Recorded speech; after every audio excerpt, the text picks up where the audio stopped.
So was it George Bush's lawyers who persuaded Goldsmith to declare the Iraq War legal?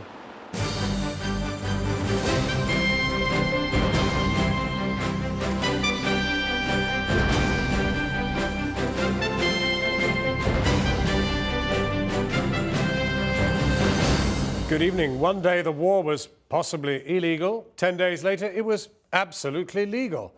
Today the Iraq Inquiry tried and tried again to probe the Attorney General of the day, Lord Goldsmith, on why he changed his mind. Goldsmith denied he was leaned on by Tony Blair's insiders. He merely left it that he had changed his mind for good reasons, without ever saying what they were. Tonight we ask Bush's State Department lawyer, did you twist Goldsmith's arm? Plus, the bankers take the Davos World Economic Forum by storm to try to see off Obama's plans to restrict their operations. Thank you very much. Thank you. British and Irish premiers give Stormont's politicians 48 hours to agree a deal on policing and parades. And iTunes, iTouch, iPod, iPhone start taking tablets. Apple's launching its new iPad. He gave the green light for war, but when did he make that decision and why? The Attorney General at the time of the Iraq War has been explaining how he changed his view about whether it was legal. On a day of intense questioning at the Iraq Inquiry, Lord Goldsmith admitted that just 2 months before the war he still believed a specific UN resolution was needed to make the invasion lawful. So did American lawyers help change his mind? This report from our political editor Gary Gibbon contains flash photography. For months, Lord Goldsmith was flashing red lights against war on Iraq. At the last minute, 3 days before war, he gave the green light. As Attorney General, only he could give war legal clearance. Yesterday, a former Foreign Office lawyer told the inquiry that Lord Goldsmith folded under pressure from Tony Blair and other ministers, just as the clock ticked towards invasion. As I think the tribunal, probably the world knows, at one stage, my provisional view was that taking all these factors into the balance, there wasn't enough there. The balance came down in favour of saying no, a second resolution is needed. I then ultimately reached, when I had to reach a definitive view on this, a different view. The Prime Minister's personal future was at stake, the government's future perhaps was at stake. There was huge pressure on the government at this point, and you must have been conscious of that. I mean, did it weigh on you? No. Not at all? No, the consequences for the government did not. Sorry to say that to my colleagues in government, but it didn't. Lord Goldsmith told the inquiry that for many months he himself didn't believe war against Iraq was legal. He told the inquiry that as late as January 2003 he told Tony Blair that, just before the Prime Minister went to visit George Bush at the White House. Lord Goldsmith told the inquiry that Britain's UN ambassador, Sir Jeremy Greenstock, had been trying to persuade him war was legal without a second UN resolution, but he hadn't converted him. I discovered that the Prime Minister was going to see President Bush again. This was the end of January. And there was concern, again, about views being expressed that I'd now been persuaded by Sir Jeremy. And so I did send a short minute to the Prime Minister to make sure that he didn't think that was the case. But straight after that, Tony Blair went to the White House, where we know from a leaked memo that President Bush told him the US would put its full weight behind efforts to get another UN resolution, but he had to say that if ultimately he failed, military action would follow anyway. In his back pocket, Tony Blair had the Attorney General's latest advice that that would probably be illegal. But he told President Bush that he was solidly with the president and ready to do whatever it took to disarm Saddam. At the heart of the whole question of whether the war was legal or not is UN Resolution 1441. Did it, of itself, give the United States and Britain legal authority to invade Iraq? Or did it require them to go back to the United Nations for agreement? Lord Goldsmith said that central to his conversion on the whole issue was a visit to the United States. US administration officials told him they would never have signed up to a resolution that required them to go back to the United Nations, that gave the UN a veto on war. And it was, frankly, quite hard to believe, given what I'd been told about the one red line that President Bush had, that all these experienced lawyers and negotiators in the United States could actually have stumbled into doing the one thing that they'd been told mustn't happen. But even after his conversion to the idea that the first UN resolution might be enough to make war legal, the Attorney General wrote a legal opinion that was still too equivocal for the government and the military. On the 7th of March, he wrote that he wasn't confident that a court would agree with the view that no second UN resolution was needed. A court might well conclude that war required a further UN Council decision, he wrote. Lord Goldsmith said it wasn't that he still had doubts, he was merely writing a traditional balanced opinion and hadn't realised that something more clear-cut was being demanded by the military commanders. Then I very quickly saw, well, actually, this wasn't satisfactory from their point of view. They deserved more. Our troops deserved more. Our civil servants who might be on the line deserved more than my saying there was a reasonable case, and therefore it was important for me to come down clearly on one side of the argument or the other, which is what I proceeded to do. Performed a pincer movement. Lord Goldsmith was asked about newspaper reports that he'd been bullied into a change of mind by the former Lord Chancellor, Lord Faulkner. Absolutely complete and utter nonsense. When Lord Goldsmith presented his views to the full Cabinet, it was a one-page document giving unequivocal support for war. Most of the Cabinet knew nothing of his earlier draft legal opinions, raising serious doubts about the legality of war. Lord Goldsmith said there was no serious discussion of his paper at Cabinet. War started 3 days later. Gary Gibbon. Well, earlier on the line to Berlin, I spoke to John Bellinger. He was the White House legal advisor, indeed the State Department legal advisor in the lead-up to the Iraq War. And I started by asking him if he was aware that Lord Goldsmith was wavering over the legality of an invasion. I don't recall being aware of the debates going on inside the British government that now seem to be being played out in the press. As I think is well known, Lord Goldsmith did come to visit us in Washington in February of 2003 to discuss what our legal view was of the use of force against Iraq, but he did not disclose to us what his own view was or what the view of others were inside the British government. What was your view of the legality?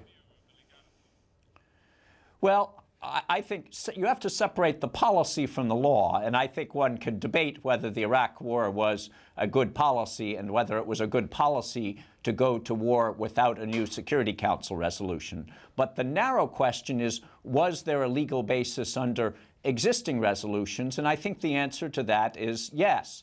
Remember, the United States, the United Kingdom, and France had been using force against Iraq for 10 years throughout the 1990s. So either all of that use of force was illegal, and so the question is not just the Iraq War in 2003, but all of that use of force, or there was authority to use force against Iraq. When you lawyers get together, and after all, you're all in the same trade, even if you're of different disciplines within the trade, there must be a temptation to try and persuade each other to come round to the same view. There is an account that you had to stiffen his backbone, I think was the phrase.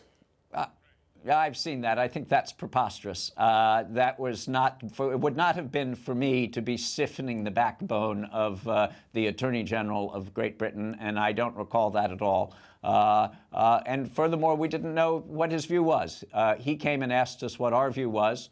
And we explained, and I don't think any of the lawyers in the administration, either Will Taft, who was the legal advisor at the State Department, and my great friend, or myself, we were certainly not hawks on Iraq, but just on the narrow legal question of was there authority, we explained that this was our legal position and had been the position of the Clinton administration. John Bellinger, George Bush's State Department lawyer, talking to us earlier. We'll have a slightly different take on the Chilcot Inquiry later, when we've brought 3 experts together to put the questions they think should be asked to Tony Blair in his long-awaited appearance on Friday. Hear what the former Prime Minister might say through an actor using words Mr. Blair has used in the past. What people absolutely love to do is to say that, there was no planning for the aftermath and all the rest of it. Now, they've been given 48 hours to sort things out. Gordon Brown has delivered an ultimatum to Northern Ireland's government, giving it 2 days to agree on the transfer of police and justice powers from London to Belfast. The Democratic Unionists and Sinn Féin have been deadlocked for months, but Mr. Brown insisted the pathway to an agreement had now been reached. From Belfast, Carl Dinnan has this report. 48 hours. That's how long the British and Irish Prime Ministers were holed up in Hillsborough Castle, but in the end there was no deal, only a pathway to a deal. And the local parties have been given 2 days to walk along it themselves. On Friday morning, we will assess what progress has been made. If we judge that insubstantial progress has been made, we will publish our own proposals for a resolution of these issues. Despite last night's apparent good humour, the jigsaw of devolution of powers to Stormont remains incomplete. The DUP have still not agreed a date for the devolution of policing and justice. They want something in return for agreeing to put that final piece in place. I think we've shown over the last few days that we're not prepared to buy a pig in a poke. We're not prepared to simply take whatever is thrown at us, whether from governments or from Sinn Féin. We will do what's right for our community. Apparently central to that is the way controversial loyal order marches like the one at Drumcree are adjudicated. The DUP wants a rethink, Sinn Féin are reluctant and are angry that the issue has been allowed to get in the way. It made reaching agreement extremely difficult, and many are speculating that this was the real intention. However, I have to say that despite some progress being made on policing, we have not concluded a deal here today. I am very deeply disappointed about that. No doubt so is Gordon Brown, hence the government's threat to step in with their own proposals. Are you saying that if the parties can't agree by Friday, you will impose a solution? No, what we're saying is that we will publish what we think are the proposals for a reasonable agreement. We will then ask the parties to consider our draft and consider agreement on the basis of that draft. So, another 48 hours before the two governments try to bypass the dispute between the DUP and Sinn Féin. And then the question will become whether there is enough support across the Northern Ireland Assembly for proposals which haven't been drawn up there. It's not what Gordon Brown came here for. Carl Dinnan, Channel 4 News, Hillsborough. 12 minutes past 7, over to Katie Razzle for tonight's main news here and abroad. 2 teenage boys have been found guilty of harassing a woman living in the street where Fiona Pilkington killed herself and her daughter after a decade of abuse from youths. The boys from Barwell in Leicestershire were convicted of swearing and making obscene gestures at Carol Sainsbury. They'll be sentenced next month. Jane Death reports. The boys are too young to be named, but they've been found guilty of harassing a woman on Barden Road in Barwell, on the same street where Fiona Pilkington's family was tormented. Carol Sainsbury was the victim of swearing, obscene gestures and loud music late at night. It did depress me. It did make me feel exhausted because you're constantly on the edgy seats all night. You know, even now, I'm not going to bed till late at night, whereas normally I would be in bed at 9 o'clock.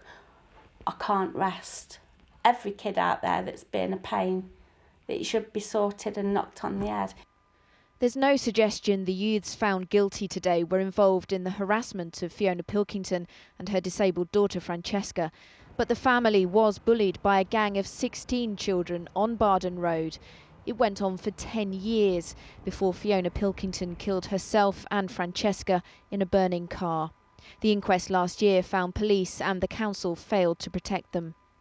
No one's ever been charged with harassment of the Pilkingtons. So it seems the deaths of Fiona Pilkington and her daughter Francesca weren't enough to change things on Barden Road. Another woman became the victim of harassment. But what does seem to be different this time is the action of the police. Carol Sainsbury made her complaint, and 4 months later, 2 youths are found guilty of criminal charges of harassment. We hope that today's conviction will send out a strong message to those who think it's acceptable behaviour in this way. It's down to the help and support from local residents who have been able to bring about these prosecutions. Barden Road is tense. Some people here say their children are being made scapegoats for what happened to Fiona Pilkington and Francesca. They say the teenagers are leery, but they're harmless. Even though life is quieter, the street can't shake its bad name, and some want to leave. The problem is, one person told me, no one wants to move into Barden Road. Jane Death, Channel 4 News, Barwell. An uninsured midwife has been struck off after a medical tribunal heard she hacked a woman with scissors during a botched delivery. Susan Rose left Victoria Anderson with a permanently damaged bowel. And her daughter Daisy has to live with a condition which causes paralysis of the arm because some of her nerves were severed. Today, the family called for new rules to force all private midwives to have insurance. This is a really serious thing. Something that seriously has happened to my daughter, that midwives are out there working without insurance, and it potentially can happen to other people, and the public need to understand that their children and their potential babies are at risk too. A 43-year-old woman has been arrested on suspicion of murder after the bodies of 2 young children were found in a car. The police forced entry into the car in Heathfield, East Sussex this morning and found the dead boy and girl inside. Both were under 5 years old. The woman, who presented herself at a nearby police station, was later taken to hospital with what appeared to be self-inflicted injuries. A second Briton has been confirmed dead in the Haiti earthquake. 59-year-old Anne Barnes was a personal assistant to the UN Police Commissioner. She's believed to have been working on the 2nd floor of the UN headquarters when the quake hit. She'd worked for the UN for more than 20 years. The Israeli President Shimon Peres spoke to the German Parliament today, International Holocaust Memorial Day, calling Iran a threat to the world and vowing the Jewish people will never again fall victim to a fanatical regime. Meanwhile, in freezing temperatures in Poland, Auschwitz survivors gathered with dignitaries to commemorate the 65th anniversary of the liberation of the Nazi concentration camp. 1.5 million people, mostly Jews, died here. An American man has pleaded not guilty to charges that he was involved in the planning of the Mumbai terrorist attacks in 2008 that killed more than 160 people. 49-year-old David Coleman Headley is on trial in America, despite requests to extradite him to face justice in India. Headley, who we featured in a special investigation last week, faces several charges, some of which carry the death penalty. The UK's most senior judges have declared some of the government's key anti-terror powers unlawful. The Supreme Court said the measures to freeze the assets of suspected terrorists were draconian and oppressive and accused ministers of bypassing Parliament to enforce the UN-approved measures on those alleged to have links to al-Qaeda and the Taliban. Here's our Home Affairs correspondent, Simon Israel. This is Mohammed Al-Gabra, an Islamic preacher in East London who the US named as a recruiter and fundraiser for terrorism and is accused here of having links to the 21/7 bombers, but has never been convicted of any terrorism charge. Yet he's on the UN sanctions list and as a consequence is one of 58 in the UK whose entire assets have been frozen by the Treasury under executive orders. The Supreme Court today ruled the government had acted beyond its powers to profound effect.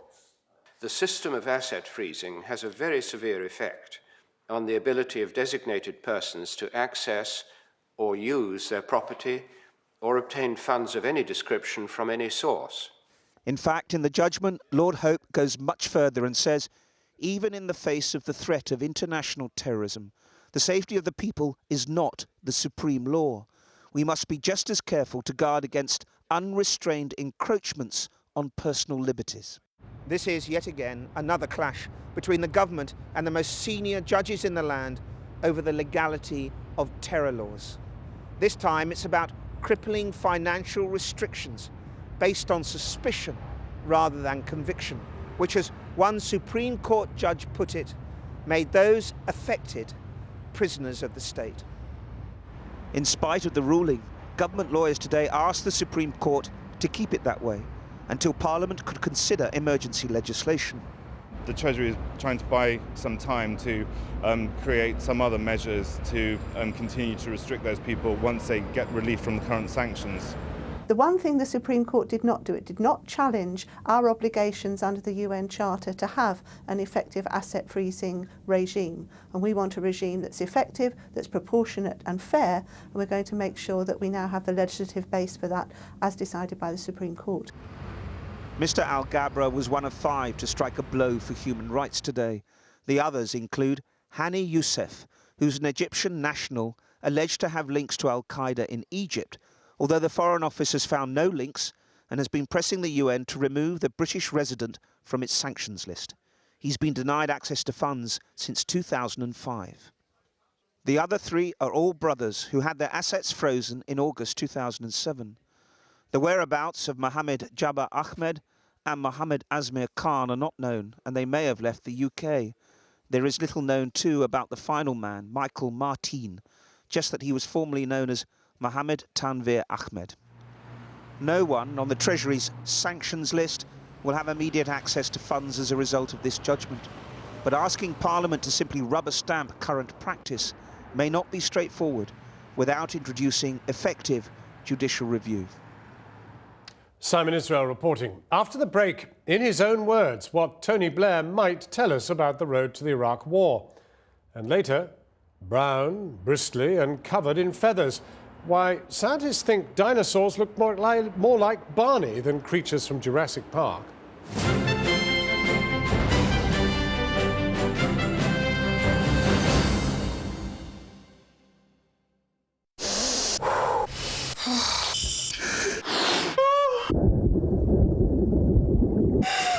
No breath. Jesus, let it down! Shut up!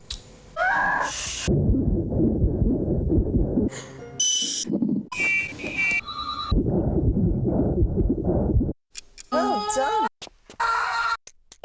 Can you stop walking? You're giving me a headache.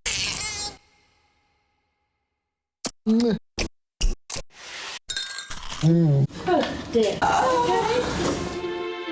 New series, One Born Every Minute, coming soon on 4. As Haiti struggles with one of the biggest humanitarian crises of the past decade, we examine what was going on far below the Earth's surface on the day the earthquake struck, and why it caused such staggering devastation. Haiti's Killer Quake, Why It Happened, Tuesday at 9 on 4.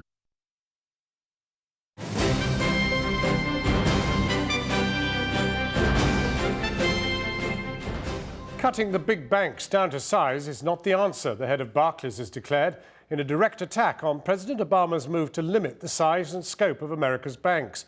Bob Diamond told the World Economic Forum at Davos it was vital to let the banks stay global. Well, Mr. Diamond might be the first leading banker to defend the industry in public, but he's unlikely to be the last. Our economics correspondent Faisal Islam is in the snowy wastes of Davos now. Faisal. Davos is occasionally dismissed for its froth and its frippery, but if you're one of those that thinks that banks have too much power, there's a debate and there are decisions being made in this forum that will alter that relationship potentially for a generation. Already one head of state railing against financial capitalism and asking the bankers, where did you go wrong directly? But the bankers dropping none too subtle hints that it's the financial system that's got to gobble up this mountain of government debt from those very same governments that will hoping to regulate the banks. And this just on the opening day of Davos. The corporate jets are backed up at Zurich Airport, the financier's chariot of choice, transporting even the odd chief of the world's bailed out banks. Indeed, the banks are back generally at the Davos World Economic Forum. Having stayed away last year as the financial system reeled, they face an unexpected existential threat from President Obama's vague crackdown, and they need the FaceTime with the world's finance ministers. So today they started the fight back. I've seen no evidence, I've seen no academic study, I've seen no analysis that suggests that shrinking banks and making all banks smaller or more narrow is the answer. Britain's Barclays was hit the most on the markets after the US president said he'd passed laws to limit the size and trading of so-called too big to fail banks. Bob Diamond is Barclays president. I'm afraid if you step back and say that too big or large is bad and large is systemic, and we move to a more narrow banking, that the impact of that on jobs, the impact of that on the economy, particularly global trade and the global economy, would be very negative. But this is a battle that will shape market capitalism for decades, and amid his entourage, French President Sarkozy gave his full backing to his US counterpart and laid down the law to the bankers. Mais quand même cette question doit la poser, quel rôle doivent jouer les banques dans l'économie? I have to put the question to you, ladies and gentlemen. What is the role of banks in the economy? And I've not said a dirty word. Quel est le métier de banquier? What does it mean to be a banker? I mean, let's come back to basics, the fundamentals. Le métier de banquier n'est pas de spéculer. The job of a banker is not to speculate. It is to analyse credit risk. It is to assess the capacity of borrowers to repay their loans, and it is to finance the growth of the economy. The British government position is not to back such moves. UK financiers are beginning to worry where it's all going. So they say, well, this time we're going to have the US and the UK and France and Germany all in it together. So where will everybody go? They'll come here. My view is that for the regulation to be right, it's got to be sensible, and it's got to be something which is driven by the industry and not from outside. The bankers are trying to seize back the initiative in this debate. Britain's role in that will be pivotal. And remember that in this debate, the election might be quite significant, because as things stand, the Conservatives are making far more warm noises about the Obama plans than the government is at the moment. Well, I have with me to discuss here the former IMF chief economist and expert on banking from Harvard University, Ken Rogoff. Professor Rogoff, what do you feel is going to come of this Obama initiative, and how's it going down in Davos? Well, I think people on the one hand are pretty happy about it because it's dramatic. He finally said he's going to do something. Volcker, the conservative, standing in the background. On the other hand, I think speaking to many of the European regulators, negotiators, they go, what's this? We've been talking for months. This is something completely different. So it's a bit mixed, mostly positive. Do you think the bankers are going to win their battle of wills here? You heard some of them today beginning to fight back. They want to keep themselves big, powerful, serving all sorts of proprietary trading, all that sort of stuff. Are they going to win? They're sure complaining. I mean, they're talking already about over-regulation. It's going to kill the recovery. It reminds me of my 11-year-old daughter doesn't like to get shots. And as soon as the needle gets near her arm, she starts screaming. That's how the bankers are about the regulation policy at the moment. Can this policy work without Britain? Is the election in Britain important? Because you have a different perspective from the Conservatives and Labour. Oh, Britain's huge. I mean, Britain's the other really important country besides the United States in the global financial system. We need to have some global coordination on what's going to happen. Britain's a key piece of it. Now, on Britain, we had some pretty sluggish news on the economy, 0.1% growth, pretty poor stuff. From your perspective, does that mean that the rush towards cutting back the deficit, is that a little premature, or do you think that that's still necessary? Well, I mean, over the medium term, the deficit's a huge problem, and it's going to slow growth. And, it's difficult to say exactly the timing, but the stimulus needs to get withdrawn, at least slowly. I wouldn't do it too fast. We just don't understand what it might do. And that's the news from Davos, John. More tomorrow. Faisal Islam. He's crushed the Tamil Tiger rebels. Now he's defeated his former commander-in-chief. Sri Lanka's President Mahinda Rajapaksa has been declared the winner of yesterday's elections, although his main rival, General Fonseca, immediately rejected the result. The general, who spent much of the day holed up inside a hotel surrounded by armed troops, claimed the ballot had been rigged and said the Sri Lankan government wanted to kill him. Our Foreign Affairs correspondent Jonathan Miller reports. He'd promised last time round to win an unwinnable war, and he delivered on a promise most thought undeliverable. And then, having won the war, he's just won another election. How are you feeling, sir? Looking good on 58% of the vote. Big relief, big relief. Mahinda Rajapaksa, confirmed in the Sinhalese pantheon of political deities, blessed by Buddhist monks. Sri Lanka has had 6 presidents, but Mahinda Rajapaksa is the only president who has stood up to the world community.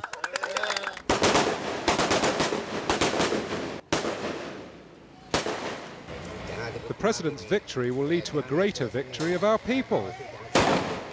The former general who'd secured the president's victory in the war against Tamil Tiger insurgents was the one who lost the election, and for most of the day he was holed up in a 5-star hotel in Colombo, surrounded by government troops and accused of plotting a coup backed by army deserters. General Fonseca popped up on YouTube outside room 314, claiming that he was being besieged by would-be assassins. You're afraid of being assassinated in your own country? I'm not afraid. But I know that what they're planning. Later, he held a news conference in the hotel announcing he wouldn't accept the election result, which gave him 40% of the vote. The franchise of the people has not been interpreted properly, has been distorted. He's lodged an official complaint. Fonseca has left the hotel tonight, but Sri Lankans know he has reason to be fearful. Well, he has gone on record with expressing his fears for his own security and indeed for his life. I'm not so sure that, and I can't say that definitely that he is going to lose his life, but yes, I don't think his concerns are entirely misplaced. The Centre for Monitoring Election Violence has also pointed up voter concerns and doubts about the integrity of the electoral process. Sri Lanka's Election Commission tonight noted some irregularities, but said there was no question Rajapaksa had won. So what can Sri Lankans, and particularly its 4 million Tamils, now expect from a triumphalist president whose first term was defined by aggressive Sinhalese nationalist policies, and to whom the Tamil minority now looks to address their many grievances? Most aren't quite ready to let bygones be bygones. Unless the Sri Lankan government aims to govern better and justly and create a more democratic and equitable society, the peace will not come to Sri Lanka.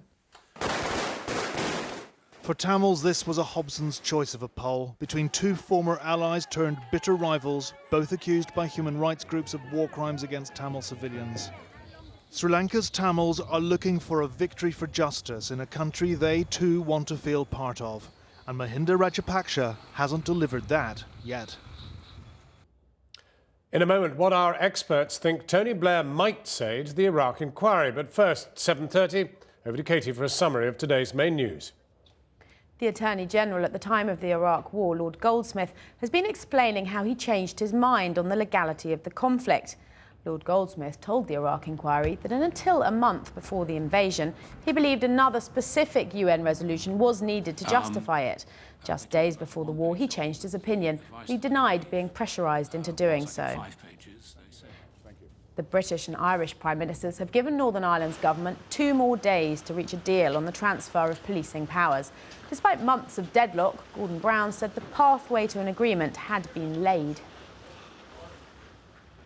Sri Lanka's President Mahinda Rajapaksa has been declared the winner of yesterday's elections, although his former ally, now chief rival, immediately rejected the result. General Fonseca accused the authorities of ballot rigging and said he feared for his life. On the first day of the World Economic Forum in Davos, leading bankers have attacked President Obama's plans to limit the size and scope of Wall Street's big banks, insisting the financial industry must stay global. And in Leicestershire, 2 teenage boys have been found guilty of harassing a woman living in the street where Fiona Pilkington killed herself and her daughter after a decade of abuse from youths. Well, perhaps the only person whose testimony on Iraq is even more eagerly awaited than Lord Goldsmith's is Tony Blair. He'll appear at the Chilcot Inquiry on Friday. But what's he likely to say, and what should he be asked? For those who cannot wait, we've staged our own version of the hearing. We asked 3 experts to come up with questions and put them to Tony Blair himself, or rather an actor who'd learnt Mr. Blair's most revelatory public statements. All his answers use the exact words Mr. Blair has deployed in the past. Krishna Guru Murthy takes up the narrative. The scene is set. Tony Blair, if reports are to be believed, has been in intensive coaching all week. The Chilcot panel itself is also industriously preparing for the grilling. And they'll be keen to disprove accusations. They're soft or lacking the forensic touch. It'll be a long-awaited moment. But what should Mr. Blair be asked? That's a challenge we put to our own alternative Chilcot Inquiry. We chose 3 people from different backgrounds and opinions, all of them known for their pursuit of the truth. Jonathan Goldberg is a leading QC, renowned as one of Britain's most ferocious cross-examiners. That's a skill some say is sadly lacking on the real Chilcot panel. Anna Khan is a successful solicitor, known as a tireless champion of women's rights, formerly advisor to the Muslim Council of Britain. And Anthony Beaver, as Britain's best-known military historian. He's dissected earlier conflicts in his best-selling books like Stalingrad and D-Day. And what of Blair himself? Meet Chris Courtney. He's an actor and he's looked at the most revealing comments which Tony Blair has made in the past. Everything he says today, in response to the panel, will be lines that Mr. Blair himself has used. On the screen, you'll see the real source of the line he's saying. So let's begin with Jonathan Goldberg. Now, your focus is on the central issue of a pact. Did Tony Blair make a secret agreement with George Bush? So your questions, please. Mr. Blair, immediately after your pre-war meeting with President Bush at Camp David, the President famously told Alistair Campbell that you had real balls. And according to your close confidant, Peter Mandelson, a deal was made there between you and Bush. What was this deal, and what exactly had you done to deserve this high praise from the President? The September 2002 meeting was really about the United Nations. Did we go down that route or not? And it was resolved that we would go back to the UN. Now, the issue of Iraq had to be confronted one way or the other. If it could be confronted peacefully, that was better. What did you and Bush agree to do next? When and if Saddam flouted any new UN resolution, or when and if the UN failed to give you any new resolution? Listen, I remember having a conversation with President Bush and saying to him, look, you do understand that if Saddam then suddenly complies completely with the UN, then it's going to be different altogether. We're not going to be in the position of taking military action. And he said, yeah, I understand that. Let me be specific. Did you not assure Bush that you and Britain would fight alongside him, whether or not you managed to get a new UN resolution? And is this why he praised you for your balls? Look, my commitment to democratic values means that when America is fighting for those values, then, however tough, we fight with her. No grandstanding, no offering implausible and impracticable advice from the touchline. So you were never prepared to see America fight alone. That explains, I suggest, why you and Campbell then had to spice up the notorious intelligence dossier. Look, the intelligence of sort of every country in the world was more or less the same, which was that Saddam had an active program. Now, it's true that there were debates in those reports about the extent of it and how fast it was growing and so on. But I simply defy people to go back and read them and say, actually, you conclude from them that he didn't have such a program, although it was an issue whether he had such a program. Jonathan Goldberg, thank you very much. Now, Anna Khan, we're hearing a lot this week about the legality of the war and the legal advice Tony Blair asked for. That's your question area, and your time starts now. Mr. Blair, on 7th of March 2003, the Attorney General, Lord Goldsmith, advised you in a 13-page report, and I summarise, Resolution 1441 is unclear. The safest legal course would be to secure a second UN resolution. However, 10 days later, all doubts vanished, and he advised that a second resolution was not necessary. How do you explain this quite extraordinary transformation? And does anyone really believe that he wasn't lent on? In any legal opinion, as you know, the lawyer will go through the arguments on one side and then the other, and then come down on one side or the other. Now, that's what he did. Mr. Blair, your own senior legal advisors, particularly at the Foreign Office, Michael Wood, even said you would have no leg to stand on if you didn't proceed with the second resolution. His deputy actually resigned over this issue. Isn't the truth that this did not suit you and you pressured Lord Goldsmith? No, I did not. There were 30 countries that took part in the action against Iraq. All of those countries came to the same conclusion. If you couldn't get a second resolution with an ultimatum in it, and Saddam was plainly in breach of UN resolutions, then you could proceed. If you were so confident about your position, you would have shown the Attorney General's original 13-page report to the Cabinet. You did not do so. However, 10 days later, when you had the one-page report diametrically opposite that you wanted, you did choose to show that. When asked about it, you said that the one-page report was a fair summary.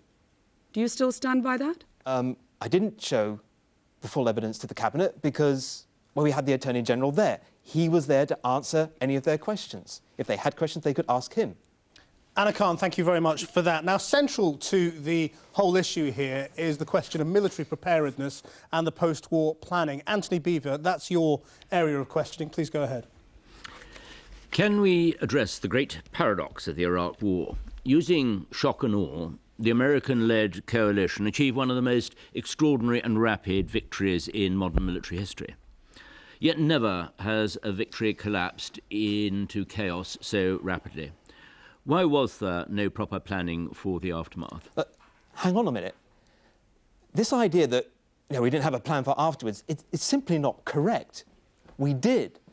But there are people in Iraq who are determined to stop us. But at the beginning of this week, on Monday, I think Gordon Brown said, I think the mistake in the war was not to do the reconstruction and planning in a way that was necessary.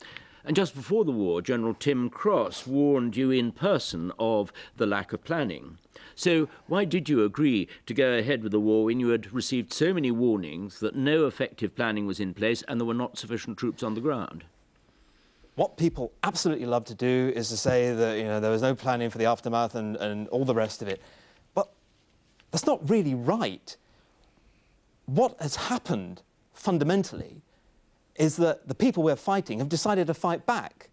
And the nature of the struggle, which has been going on since September the 11th, has now expressed itself in Iraq. But that's extraordinary. Surely in an age of asymmetric warfare, that is precisely what one should have expected. If there's anything I regret from this period, it's not having laid out for people in a clearer way the profound nature of this struggle and the fact that it was going to go on for a generation. Now, I don't believe that what is happening in Iraq today is anything other than an absolutely visceral, profound struggle between what is right and what is wrong. Anthony Beaver, thank you very much. So our panel have asked their questions, and as far as we've been able to anticipate, Tony Blair has replied. So in the light of that experience, our alternative Chilcot panel can now refine their questions. So, Jonathan, what do you think is the question on the question of a pact? Well, strangely, it seems to have escaped media attention until now that in 2007, Bush said that there was a deal whereby Britain would join America even if no UN resolution was forthcoming. And yet Jonathan Powell and Alistair Campbell have assured the panel that there was no thinking as to what would happen after the UN decided one way or the other. Now, this is frankly beggaring belief, and the Chilcot Inquiry really need to pin Blair down on this and find who is telling the truth. OK, thank you. And Anna, then on the legal advice, what's the killer question? Mr. Blair needs to be asked how much did he personally care about the legality of war. He has already said in December 2009 on TV that his agenda was to remove Saddam, and he glibly stated that different arguments would have to be used to achieve that agenda. So this is the trained lawyer who has true contempt for the rule of law if it doesn't suit him. And Anthony Beaver, when it comes to the military preparedness, what is the key question for the Chilcot Inquiry? Well, General Cross, the chief British liaison officer with the Americans, found that the only clear instruction that he received from London was to make sure that the Treasury would not be responsible for any of the expenses in the reconstruction of Iraq. So, what was Britain doing? Why were we trying to be at the top table without being able to prepare the prize? Thank you all very much indeed for joining us today. And Chris Courtney, thank you very much indeed as well. It's been uncanny watching you. Well, some fundamental questions for Tony Blair raised there, and he'll be answering the Chilcot panel on Friday. And we'd like to hear from you if you have any other questions you'd like to see put to Mr. Blair on Friday. More details on our website at the usual address. Now back to Katie for today's top sport and business news at just before 7:45. Britain's big freeze at the start of this month looks to have hit sales on the high street. According to the CBI, sales unexpectedly dropped back in the first 2 weeks of the year. Retailers blame the atrocious weather conditions, but also believe the increase in VAT back to 17.5% put off shoppers. The market's now, and at the close, the index of 100 leading shares was down by 59 points. A short time ago, the pound was up against the dollar by over 1/4 of a cent, and sterling was up against the euro by over 0.5%. Tennis news now, and Roger Federer has made it through to his 23rd consecutive Grand Slam semi-final, but only after an epic on-court battle against Russian player Nikolai Davydenko. The top seed lost the first set 2-6 and was 3-1 down in the second when he took an incredible 13 games in a row to clinch both the second set and then the match. Giant, scary creatures with a terrifying roar. We all think we know what dinosaurs look like, and brightly coloured plumage probably doesn't come into it. But a pioneering team of British scientists have discovered a whole lot more about what dinosaurs really looked like by examining microscopic fragments of feathers found in fossils. Jane Dodge reports.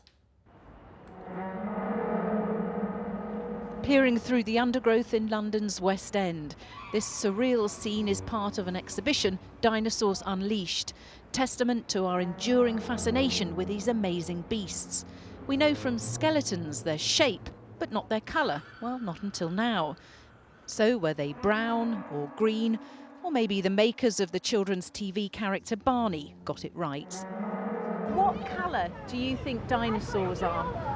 Purple. Purple? Purple. Greenish blue. Look kind of fierce. Fossils like this may be hundreds of millions of years old, but scientists have now discovered tiny flecks of pigment buried inside them. It's this discovery which has given us the first real evidence of what dinosaurs actually looked like on the outside. It's a Sinosauroprex, a relative of these dinosaurs, that's the first to have its colouring identified. Scientists led by a British team found pigment in microscopic bits of feathers. Yes, it might be news to you, but some dinosaurs did have feathers. The Sinosauroprex, a similar size to a small dog, had short bristly ones. It requires a very good electron microscope. These structures are really very small. They're about 1,000th of a millimetre. So we use the term human hair as a scale, but bear in mind 100 of these can fit across a human hair, so they are really, really tiny. And so it takes a lot of work scanning around the specimen. So what colour was this famous fossil? It wasn't brown or green. It was that rather unfashionable colour, ginger with a stripy tail. Whilst the colour might be interesting, what's really got the scientists excited is what it tells us about why some dinosaurs had feathers. And it has nothing to do with flying. In some of these animals that the team have looked at, they are in fact in flying birds. But in the other animals, they're not flying. So these feathers must have been for something else, maybe for keeping warm. But as they're brightly coloured, maybe it's more about display and showing off to other individuals in the herd or to threaten other things that are trying to eat them. So as most of biology comes down to sex or death, this is actually quite a critical finding. So does this mean a universal rethink of those great beasts we think we know and love? Well, scientists have certainly proved some dinosaurs did have feathers, but when it comes to colour, it's likely they'll only be able to identify black, brown or orange ones. Jane Dodge. So if you hear the flap of wings, just beware, it might be a dinosaur. After the break, tackling the rise of Al-Qaeda militancy in Yemen. Leading powers meet in London to discuss how to help. And after a marketing campaign that defied all hype, Apple launches its brand new iPad. But is it the answer to our technology dreams?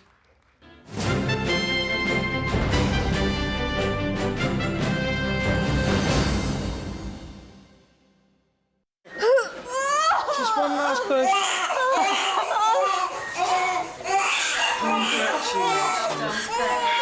Oh, darling, she's beautiful. Joe Frost, Extreme Parental Guidance. Coming soon on 4. 40D is open for business 24 hours a day, so if there's anything you've missed, you're sure to find it here. Let's go. Pick from the best of Indian winter season and a whole lot more. Smell your armpits. That's the smell of failure. Catch up with all the latest programs you've missed for free. 40D, available at your convenience. We do have a problem. It's a tumour. What's wrong? It's all over. People love you. Julie Walters plays one of our most extraordinary politicians. Mo, Sunday at 9 on 4.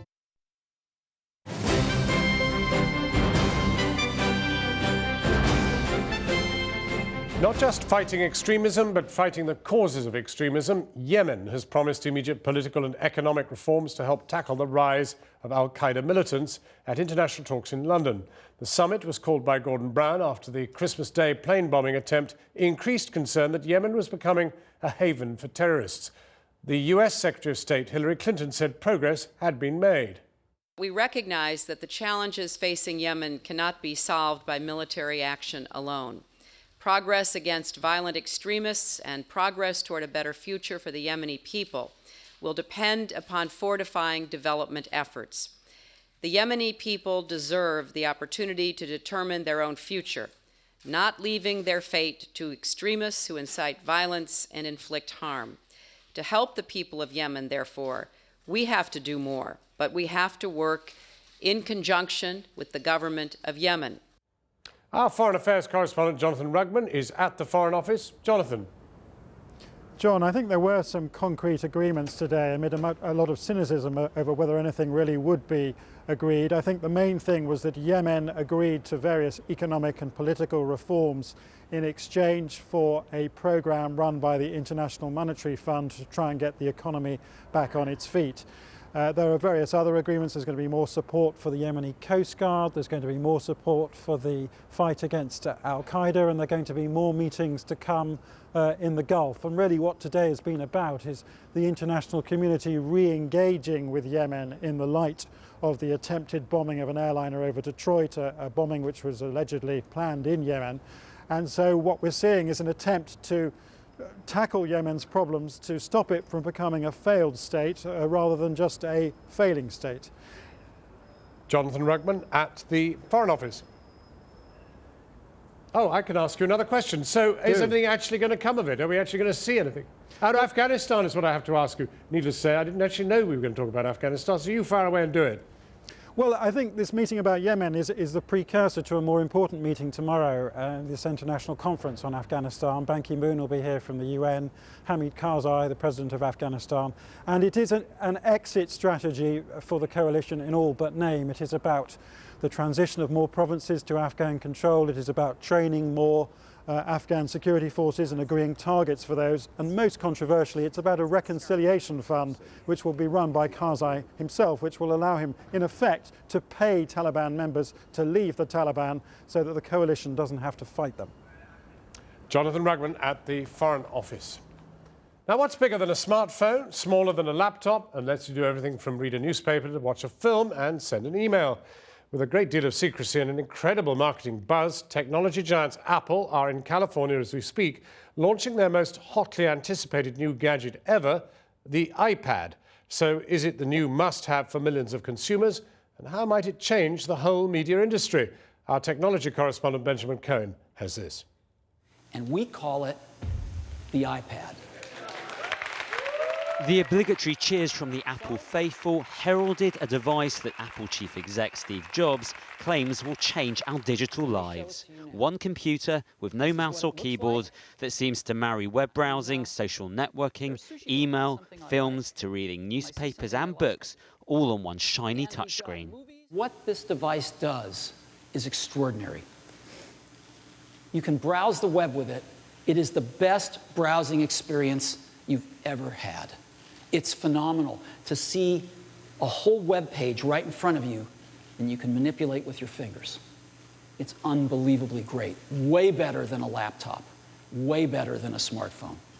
We have seen similar devices before, then known as tablet PCs. As far back as 2001, Bill Gates said that they were the future of computing, but they never took off. But Apple has a knack of succeeding where others have failed. They created a touchscreen phone which had people queuing round the block, and before that they turned the humble and poorly selling MP3 player into the must-have iPod. Who is Newton? Newton is spontaneous.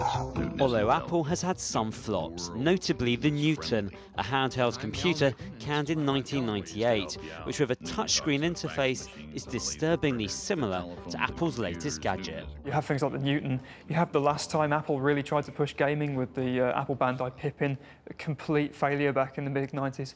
But this time round, it is much more like one of their existing products. It is very like an iPhone. Look how successful that's been. I think it's unlikely this is going to be one of the big Apple flops. Apple were taken aback by the popularity of games on the iPhone and the iPod Touch. The new device with a much larger screen will be a threat to gaming market leaders Sony and Nintendo, each with their own handheld devices. The publishing industry is hoping that some of Apple's magic will rub off on them too. Fewer and fewer people are buying newspapers and magazines because you can just log on to the internet and view it all for free. But that's not so easy when you're on the move, so they're hoping that specially designed Apple-friendly versions of newspapers and magazines, similar to ones already found here on the Amazon Kindle, might be just the thing to persuade people to pay. Really Apple previewed a paid-for New York Times application, and it's expected that other newspapers will be following suit. Publishers look at this tablet and think that it is their salvation, that it has come down from Mount Sinai. What they're wishing for is something that regains the control they used to have when they controlled the press. Well, that control is over. The market is hotting up. Later this year, Dell will team up with Google to launch a tablet device, as will HP with Microsoft, to name just a few. Apple has also signed deals with most of the major book publishers who are desperately hoping more of us will pay to read electronic books. The iPad costs up to £500 plus a monthly charge to access the internet. But it won't be until March that it will be clear if Apple can prosper in the market that has proved thus far so difficult to crack. Tonight's main news, the Attorney General at the time of the Iraq War, Lord Goldsmith, has been explaining how he changed his mind about whether the conflict was lawful. And you can see more about today's compelling evidence at the Iraq War Inquiry on our website. We're back tomorrow at 7. Until then, from Katie and from me, that's Channel 4 News. Good evening.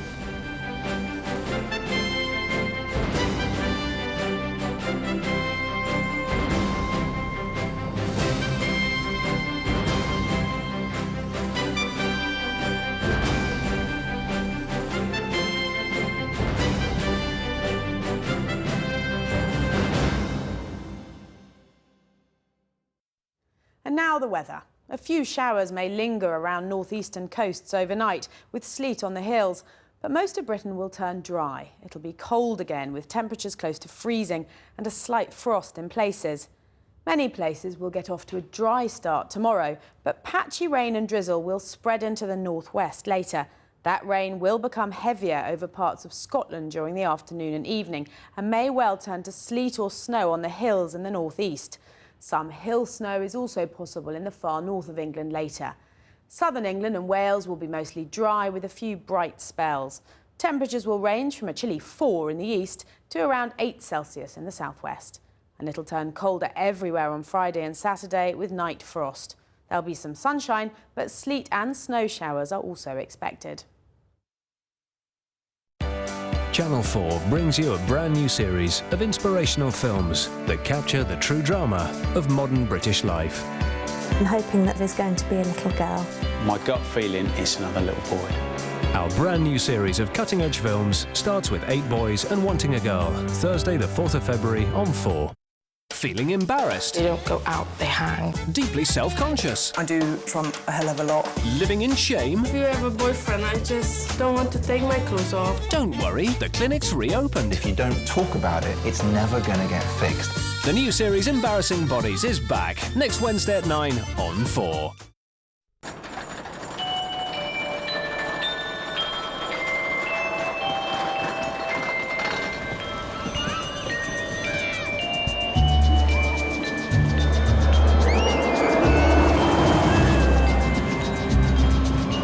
Two remaining housemates are booted out tonight, and a surprise visitor goes in. Davina's here at 9 with the first of tonight's celeb Big Brother after relocation ×2.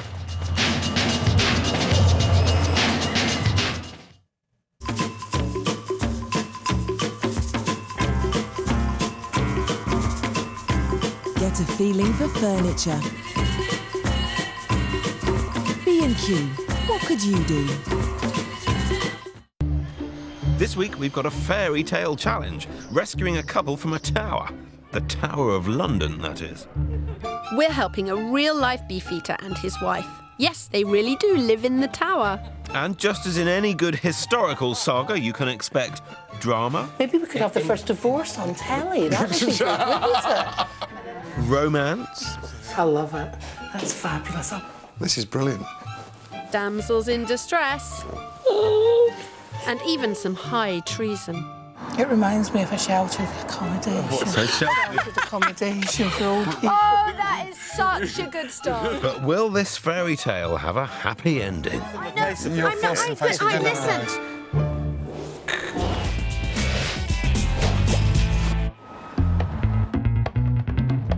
This is The Great Escape.